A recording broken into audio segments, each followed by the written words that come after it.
Livro Problema do Ser, do Destino e da Dor, de Leon Denis, 1905. Capítulo 26. A dor. Tudo que vive neste mundo, natureza, animal, homem, sofre. Todavia, o amor é a lei do universo e por amor foi que Deus formou os seres. Contradição aparentemente horrível, problema angustioso, que perturbou tantos pensadores e os levou à dúvida e ao pessimismo. O animal está sujeito à luta ardente pela vida. Entre as ervas do prado, as folhas e a ramaria dos bosques, nos ares, no seio das águas, por toda parte desenrolam-se dramas ignorados. Em nossas cidades prossegue sem cessar a hecatombe de pobres animais inofensivos, sacrificados às nossas necessidades ou entregues nos laboratórios ao suplício da vivisseção. Quanto à humanidade, sua história não é mais que um longo martirológio. Através dos tempos, por cima dos séculos, rola a triste melopeia dos sofrimentos humanos, o lamento dos desgraçados sobe com uma intensidade dilacerante, que tem a regularidade de uma vaga. A dor segue todos os nossos passos, espreita-nos em todas as voltas do caminho. E diante dessa esfinge que o fita com seu olhar estranho, o homem faz a eterna pergunta: por que existe a dor? É, no que lhe concerne, uma punição, uma expiação, como dizem alguns.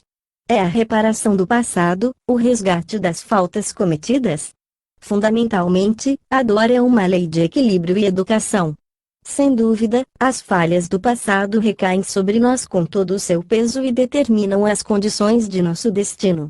O sofrimento, muitas vezes, não é mais do que a repercussão das violações da ordem eterna cometidas, mas, sendo partilha de todos, deve ser considerado como necessidade de ordem geral, como agente de desenvolvimento, condição do progresso.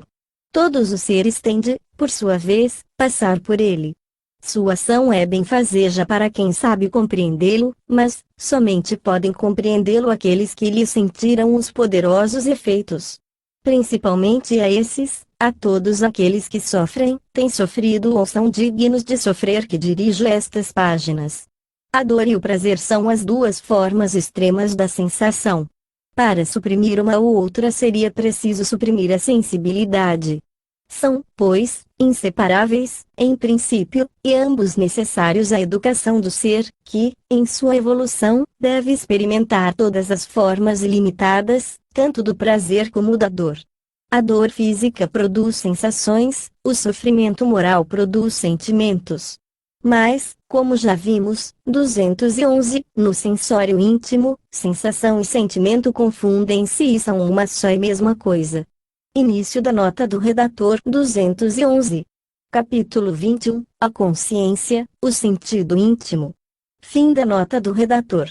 O prazer e a dor estão, pois, muito menos nas coisas externas do que em nós mesmos, incumbe, pois, a cada um de nós, regulando suas sensações, disciplinando seus sentimentos, dominar umas e outras e limitar-lhes os efeitos. Epicteto dizia: as coisas são apenas o que imaginamos que são. Assim, pela vontade podemos domar, vencer a dor ou, pelo menos, fazê-la retundar em nosso proveito, fazer dela meio de elevação. A ideia que fazemos da felicidade e da desgraça, da alegria e da dor, varia ao infinito segundo a evolução individual. A alma pura, boa e sábia não pode ser feliz à maneira da alma vulgar. O que encanta uma deixa outra indiferente. À medida que se sobe, o aspecto das coisas muda. Como a criança que, crescendo, deixa de lado os brinquedos que a cativaram, a alma que se eleva procura satisfações cada vez mais nobres, graves e profundas. O espírito que julga com superioridade e considera o fim grandioso da vida achará mais felicidade, mais serena paz num belo pensamento, numa boa obra, num ato de virtude até na desgraça que purifica, do que em todos os bens materiais e no brilho das glórias terrestres, porque estas o perturbam, corrompem, embriagam ficticiamente. É muito difícil fazer entender aos homens que o sofrimento é bom. Cada qual quereria refazer e embelezar a vida à sua vontade, adorná-la com todos os deleites, sem pensar que não há bem sem dor, ascensão sem suores e esforços. A tendência geral consiste em fecharmos-nos no estreito círculo do individualismo, do cada um por si. Por essa forma, o homem abate-se, reduz a estreitos limites tudo, quanto nele é grande, tudo, que está destinado a desenvolver-se, a estender-se, a dilatar-se, a desferir voo, o pensamento, a consciência, numa palavra, toda a sua alma. Ora, os gozos, os prazeres e a ociosidade estéril não fazem mais do que apertar esses limites, acanhar nossa vida e nosso coração. Para quebrar esse círculo, para que todas as virtudes ocultas se expandam à luz, é necessária a dor. A desgraça e as provações fazem jorrar em nós as fontes de uma vida desconhecida e mais bela. A tristeza e o sofrimento fazem-nos ver, ouvir, sentir mil coisas, delicadas ou fortes, que o homem feliz ou o homem vulgar não podem perceber. Obscurece-se o mundo material, desenha-se outro, vagamente a princípio, mas que cada vez se tornará mais distinto, à medida que as nossas vistas se desprenderem das coisas inferiores e mergulharem no ilimitado. O gênio não é somente o resultado de trabalhos seculares, é também a apoteose, a coroação de sofrimento. De Romero a Dante, a Camões, a Tasso, a Milton, todos os grandes homens, como eles, têm sofrido. A dor fez-lhes vibrar a alma, inspirou-lhes a nobreza dos sentimentos, a intensidade da emoção que souberam traduzir com os acentos do gênio e que os imortalizou. É na dor que mais sobressaem os cânticos da alma.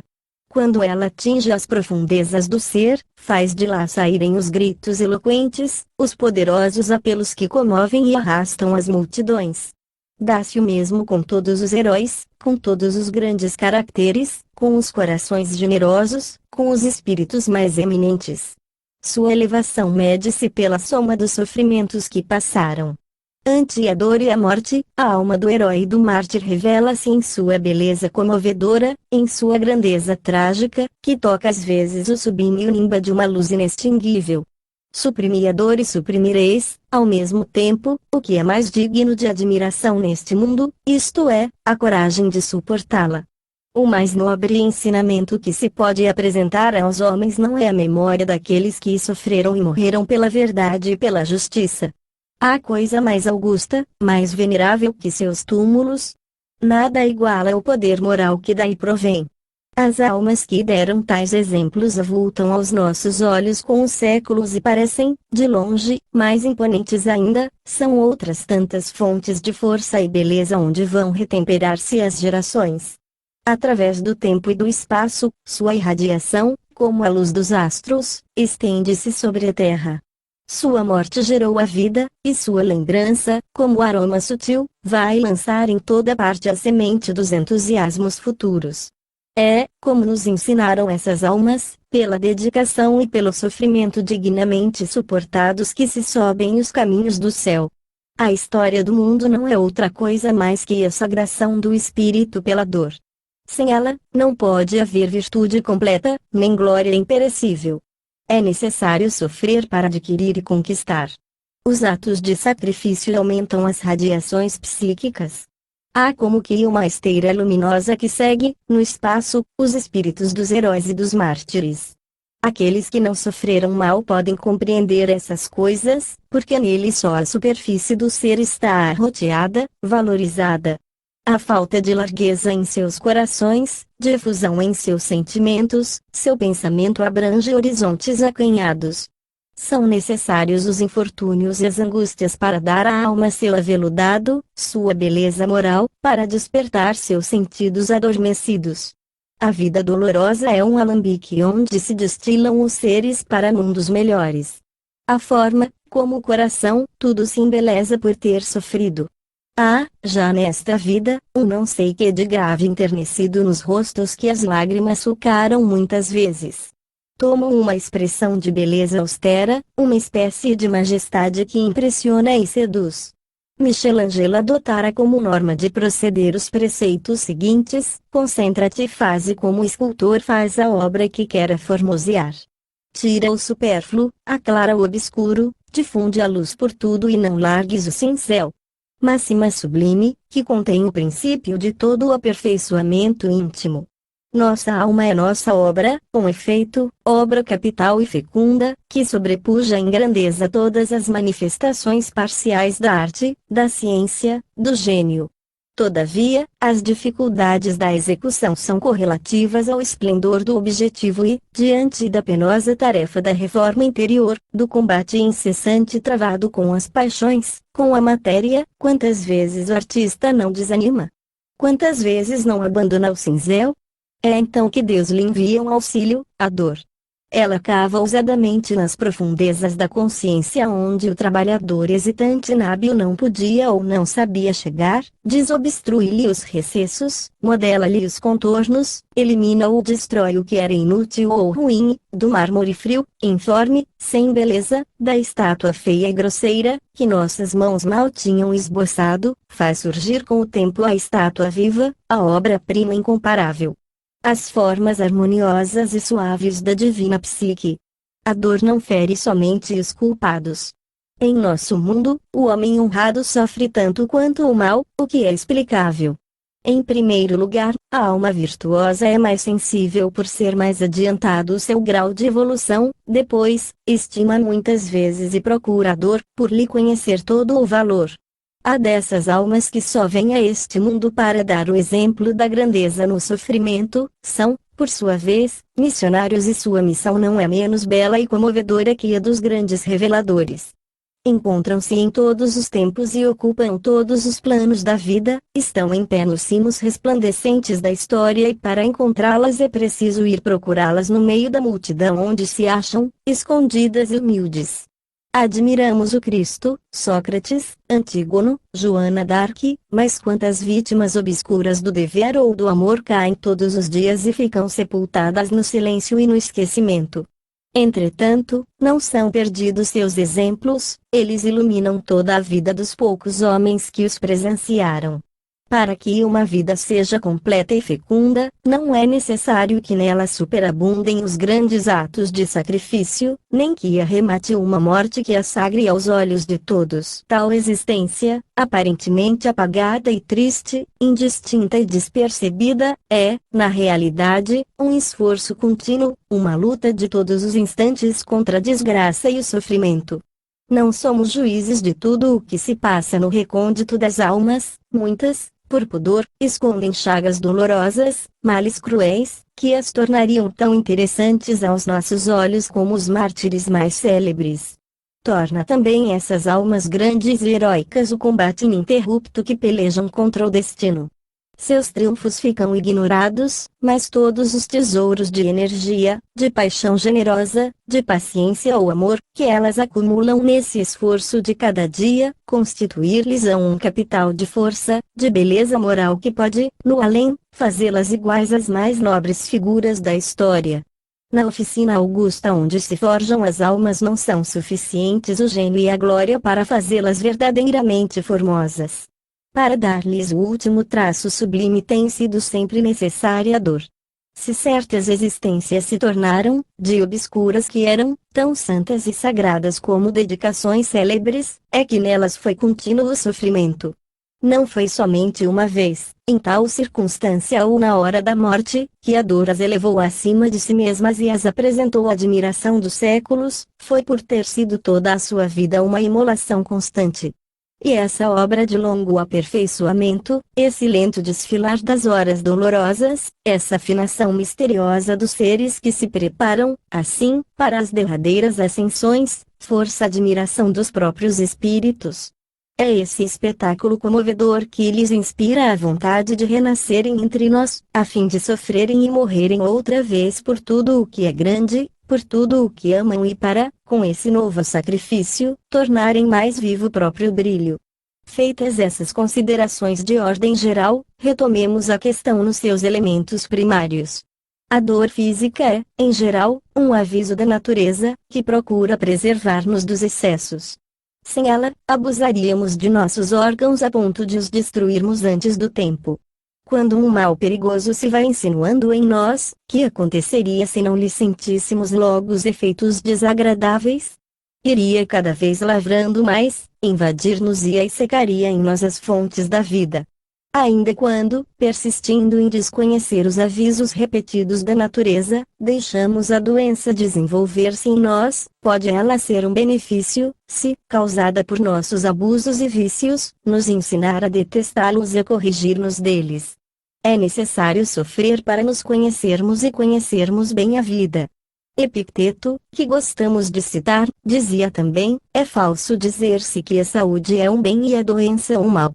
Usar bem da saúde é um bem, usar mal é um mal. De tudo se tira o bem, até da própria morte. Às almas fracas a doença ensina a paciência, a sabedoria, o governo de si mesmas. Às almas fortes pode oferecer compensações de ideal, deixando ao espírito livre voo de suas aspirações até ao ponto de esquecer os sofrimentos físicos. A ação da dor não é menos eficaz para as coletividades do que o é para os indivíduos. Não foi graças a ela que se constituíram os primeiros agrupamentos humanos? Não foi a ameaça das feras, da fome, dos flagelos que obrigou o indivíduo a procurar seu semelhante para se lhe associar? Foi da vida comum, dos sofrimentos comuns, da inteligência e labor comuns que saiu toda a civilização, com suas artes, ciências e indústrias. A dor física, pode-se também dizer, resulta da desproporção entre nossa fraqueza corporal e a totalidade das forças que nos cercam, forças colossais e fecundas, que são outras tantas manifestações da vida universal. Apenas podemos assimilar ínfima parte delas, mas, atuando sobre nós, elas trabalham por aumentar, por alargar incessantemente a esfera de nossa atividade e a gama de nossas sensações. Sua ação sobre o corpo orgânico repercute na forma fluídica, contribui para enriquecê-la, dilatá-la, torná-la mais impressionável, numa palavra, apta para novos aperfeiçoamentos. O sofrimento, por sua ação química, tem sempre um resultado útil, mas esse resultado varia infinitamente segundo os indivíduos e seu estado de adiantamento. Apurando o nosso invólucro material, dá mais força ao ser interior, mais facilidade para se desapegar das coisas terrenas. Em outros, mais adiantados no seu grau de evolução, atuará no sentido moral. A dor é como uma asa dada à alma escravizada pela carne para ajudá-la a desprender-se e a elevar-se mais alto. O primeiro movimento do homem infeliz é revoltar-se sob os golpes da sorte. Mais tarde, porém, depois de o espírito ter subido os aclives e quando contempla o escabroso caminho percorrido, o desfiladeiro movediço de suas existências, é com um enternecimento alegre que se lembra das provas, das tribulações com cujo auxílio pôde alcançar o cimo. Se, nas horas da provação, soubéssemos observar o trabalho interno, a ação misteriosa da dor em nós, em nosso eu, em nossa consciência, compreenderíamos melhor sua obra sublime de educação e aperfeiçoamento. Veríamos que ela fere sempre a corda sensível. A mão que dirige o cincel é a de um artista incomparável, que não se cansa de trabalhar, enquanto não tenha arredondado, polido, desbastado as arestas de nosso caráter. Para isso voltará tantas vezes a carga quantas sejam necessárias. E, sob a ação das marteladas repetidas, forçosamente a arrogância e a personalidade excessiva hão de cair nesse indivíduo, a moleza, a apatia e a indiferença desaparecerão em outro, a dureza, a cólera e o furor, num terceiro. Para todos terá processos diferentes, infinitamente variados segundo os indivíduos, mas em todos agirá com eficácia, de modo a provocar ou desenvolver a sensibilidade, a delicadeza, a bondade, a ternura, a fazer sair das dilacerações e das lágrimas alguma qualidade desconhecida que dormia silenciosa no fundo do ser ou então uma nobreza nova, adorno da alma, para sempre adquirida. Quanto mais a alma se eleva, cresce, se faz bela, tanto mais a dor se espiritualiza e torna sutil. Os maus precisam de numerosas operações como as árvores de muitas flores para produzirem alguns frutos. Porém, quanto mais o ser humano se aperfeiçoa, tanto mais admiráveis se tornam nele os frutos da dor. As almas gastas, mal desbastadas, tocam os sofrimentos físicos, as dores violentas, as egoístas, as avarentas hão de caber as perdas de fortuna, as negras inquietações, os tormentos do espírito. Depois, aos seres delicados, as mães, as filhas, as esposas, as torturas ocultas, as feridas do coração. Aos nobres pensadores, aos inspiradores, a dor sutil e profunda que faz brotar o grito sublime, o relâmpago do gênio. Assim, por trás da dor, há alguém invisível que lhe dirige a ação e regula segundo as necessidades de cada um, com uma arte, uma sabedoria infinitas, trabalhando por aumentar nossa beleza interior nunca acabada, sempre continuada, de luz em luz, de virtude em virtude, até que nos tenhamos convertido em espíritos celestes. Por mais admirável que possa parecer à primeira vista, a dor é apenas um meio de que usa o poder infinito para nos chamar a si, ao mesmo tempo, tornar-nos mais rapidamente acessíveis à felicidade espiritual, única e duradoura. É, pois, realmente, pelo amor que nos tem, que Deus envia o sofrimento.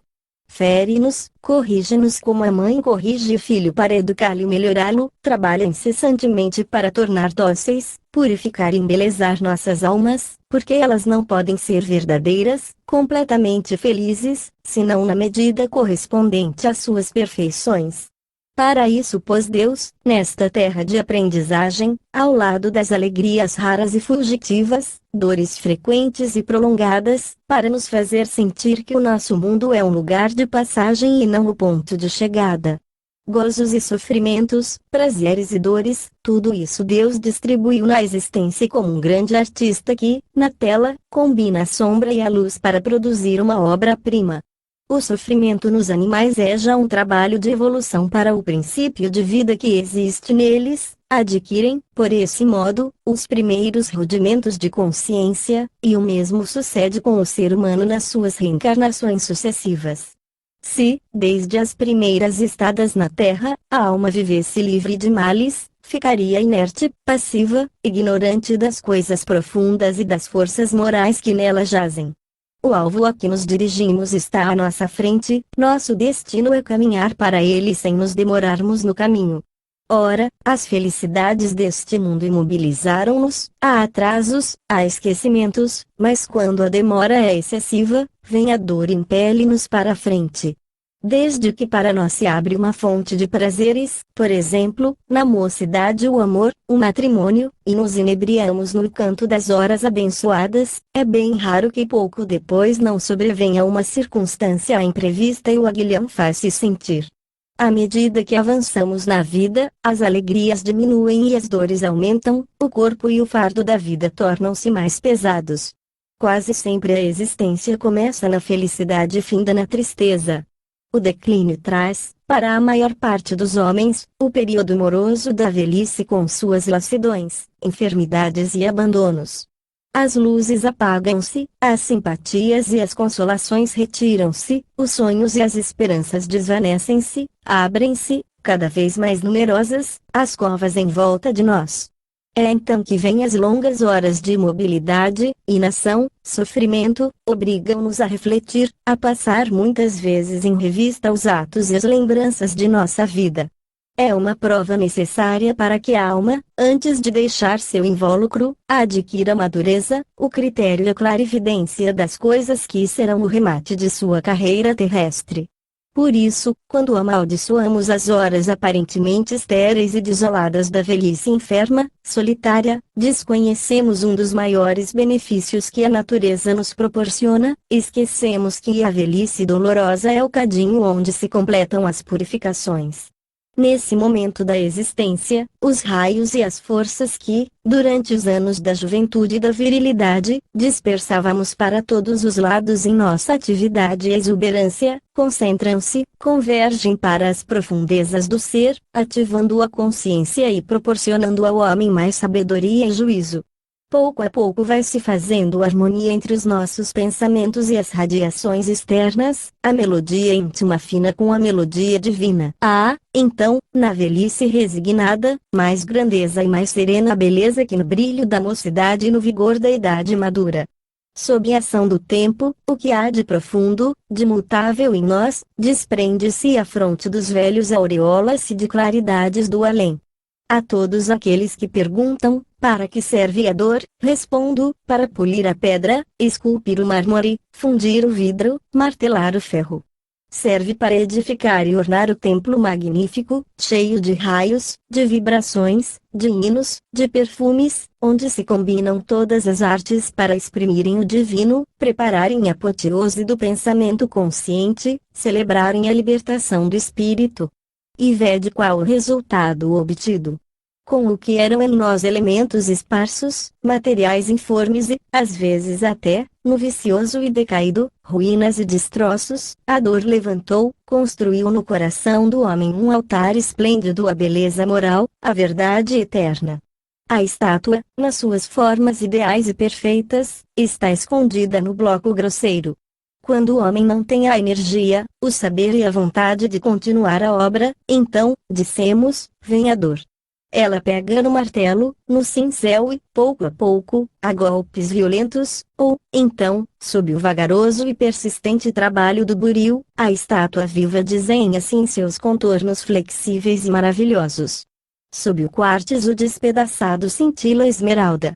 Sim, para que a forma se desenvolva em suas linhas puras e delicadas, para que o espírito triunfe da substância, para que o pensamento rebente em ímpetos sublimes e o poeta ache os acentos imortais, o músico suave os acordes, precisam nossos corações do aguilhão do destino, do luto e das lágrimas, da ingratidão, das traições da amizade e do amor, das angústias e das dilacerações, são precisos os esquifes adorados que descem à terra.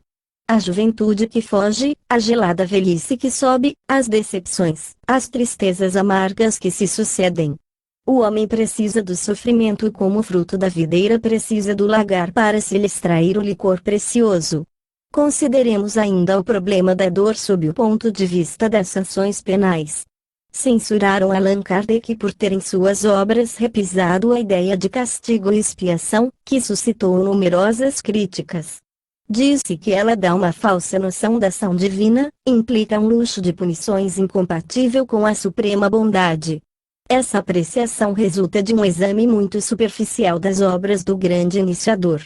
A ideia, a expressão de castigo, excessiva talvez quando ligada a certas passagens insuladas, mal interpretadas em muitos casos, atenua-se e apaga-se quando se estuda a obra inteira.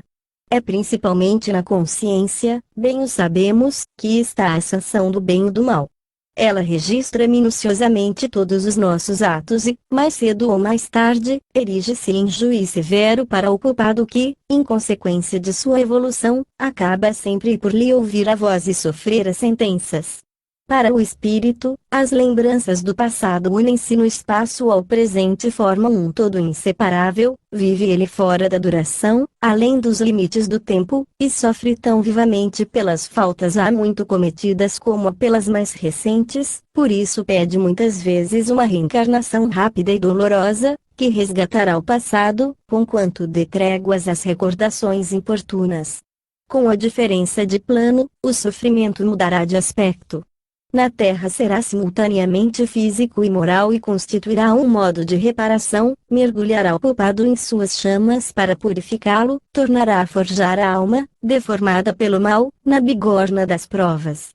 Assim, cada um de nós pode ou poderá apagar seu passado, as tristes páginas do princípio da sua história, as faltas graves cometidas quando era apenas espírito ignorante ou arrebatado. Pelo sofrimento aprendemos a humildade, ao mesmo tempo que a indulgência e a compaixão para com todos os que sucumbem em volta de nós sob o impulso dos instintos inferiores, como tantas vezes nos sucedeu a nós mesmos outrora. Não é, pois, por vingança que a lei nos pune, mas porque é bom e proveitoso sofrer, pois que o sofrimento nos liberta, dando satisfação à consciência, cujo veredicto ela executa. Tudo se resgata e repara pela dor. Vimos, uma arte profunda nos processos que ela emprega para modelar a alma humana e, quando esta se transvia, reconduzi-la à ordem sublime das coisas. Tem-se falado muitas vezes de uma pena de talião. Na realidade, a reparação não se apresenta sempre sob a mesma forma que a falta cometida, as condições sociais e a evolução histórica opõem-se a isso. Ao mesmo tempo que os suplícios da Idade Média têm desaparecido muitos flagelos, todavia, a soma dos sofrimentos humanos apresenta-se, sob as suas formas variadas, inumeráveis, sempre proporcionada à causa que os produz. Debalde se realizam progressos, se estende a civilização, se desenvolvem a higiene e o bem-estar, doenças novas aparecem e o homem é impotente para curá-las. Cumpre reconhecer nisso a manifestação da lei superior de equilíbrio, da qual havemos falado.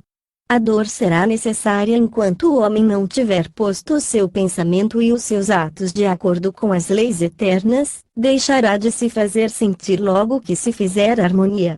Todos os nossos males provêm de agirmos num sentido oposto à corrente divina. Se tornarmos a entrar nessa corrente, a dor desaparece com as causas que a fizeram nascer. Por muito tempo ainda a humanidade terrestre, ignorante das leis superiores, inconsciente do futuro e do dever, precisará da dor para estimulá-la na sua via, para transformar o que nela predomina, os instintos primitivos e grosseiros, em sentimentos puros e generosos. Por muito tempo terá o homem de passar pela iniciação amarga para chegar ao conhecimento de si mesmo e do alvo a que deve mirar. Presentemente ele só cogita de aplicar suas faculdades e energias em combater o sofrimento no plano físico, a aumentar o bem-estar e a riqueza, a tornar mais agradáveis as condições da vida material, mas será em vão. Os sofrimentos poderão variar, deslocar-se, mudar de aspecto, a dor persistirá, enquanto o egoísmo e o interesse regerem as sociedades terrestres, enquanto o pensamento se desviar das coisas profundas, enquanto a flor da alma não tiver desabrochado. Todas as doutrinas econômicas e sociais serão impotentes para reformar o mundo, para aliviar os males da humanidade, porque assentam em base muito acanhada e porque põem só na vida presente a razão de ser, o fim da existência e de todos os esforços. Para acabar com o mal social é necessário elevar a alma humana à consciência do seu papel, fazer-lhe compreender que sua sorte somente dela depende e que sua felicidade será sempre proporcional à extensão de seus triunfos sobre si mesma e de sua dedicação às outras. Então a questão social será resolvida por meio da substituição do personalismo exclusivo e apertado pelo altruísmo. Os homens sentir-se-ão irmãos iguais perante a lei divina, que distribui a cada um os bens e os males necessários à sua evolução, os meios de vencer a si próprio e acelerar sua ascensão. Somente daí em diante a dor verá seu império restringir-se. Fruto da ignorância e da inferioridade, fruto do ódio, da inveja, do egoísmo, de todas as paixões animais que se agitam ainda no fundo do ser humano, desaparecerá com as causas que a produzem, graças a uma educação mais elevada, a realização em nós da beleza moral, da justiça e do amor. O mal moral existe na alma somente em suas dissonâncias com a harmonia divina. Mas, à medida que ela sobe para uma claridade mais viva, para uma verdade mais ampla, para uma sabedoria mais perfeita, as causas do sofrimento vão se atenuando, ao mesmo tempo que se dissipam as ambições vãs, os desejos materiais. E de instância em instância, de vida em vida, ela penetra na grande luz e na grande paz onde o mal é desconhecido e onde só reina o bem. Muitas vezes ouvimos certas pessoas, cuja existência foi penosa e eriçada de provações, dizerem: eu não queria renascer numa vida nova, não quero voltar à terra. Quando se sofreu muito, quando se foi violentamente sacudido pelas tempestades do mundo, é muito legítima aspiração ao descanso. É compreensível que uma alma acabrunhada recue perante o pensamento de tornar a começar essa batalha da vida em que recebeu feridas que ainda sangram. Mas a lei é inexorável. Para subir um pouco na hierarquia dos mundos, é preciso ter deixado neste a embaraçosa bagagem dos gostos e dos apetites que nos prendem à terra. Muitas vezes levamos conosco esses laços para o além, e são eles que nos retêm nas baixas regiões. Às vezes julgamo-nos capazes e dignos de chegar às grandes altitudes e, sem o sabermos, 1000 cadeias acorrentam-nos ainda a este planeta inferior. Não compreendemos o amor em sua essência sublime, nem o sacrifício como é praticado nas humanidades purificadas, em que ninguém vive para si ou para alguns, mas para todos. Ora, só os que estão preparados para tal vida podem possuí-la. Para nos tornarmos dignos dela, será preciso desçamos de novo ao cadinho, a fornalha, onde se fundirão como cera as durezas do nosso coração. E quando tiverem sido rejeitadas, eliminadas as escórias de nossa alma, quando nossa essência estiver livre de liga, então Deus nos chamará para uma vida mais elevada, para uma tarefa mais bela. Acima de tudo, cumpre aquilatar em seu justo valor os cuidados e as tristezas deste mundo. Para nós são coisas muito cruéis, mas, como tudo isso se amesquinha e apaga, se for observado de longe, se o espírito, elevando-se acima das mudezas da existência, abarcar com um só olhar as perspectivas de seu destino. Só este sabe pesar e medir as coisas que existem nos dois oceanos do espaço e do tempo, a imensidade e a eternidade, oceanos que o pensamento sonda sem se perturbar.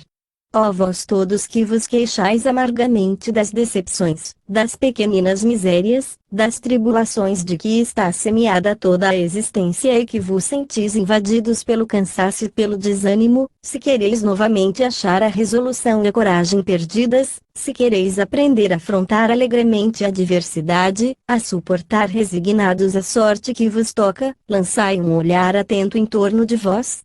Considerai as dores tantas vezes ignoradas dos pequenos, dos deserdados, os sofrimentos de milhares de seres que são homens como vós, considerai essas aflições sem conta, cegos privados do raio que guia e conforta, paralíticos impotentes, corpos que a existência torceu, imobilizou, quebrou, que padecem de males hereditários, e os que carecem do necessário, sobre quem sopra, glacial, o inverno. Pensai em todas essas vidas tristes, obscuras, miseráveis, comparai vossos males muitas vezes imaginários com as torturas de vossos irmãos de dor, e julgar-vos-eis menos infelizes, ganhareis paciência e coragem e de vosso coração descerá sobre todos os peregrinos da vida, que se arrastam acabrunhados no caminho árido, o sentimento de uma piedade sem limites e de um amor imenso.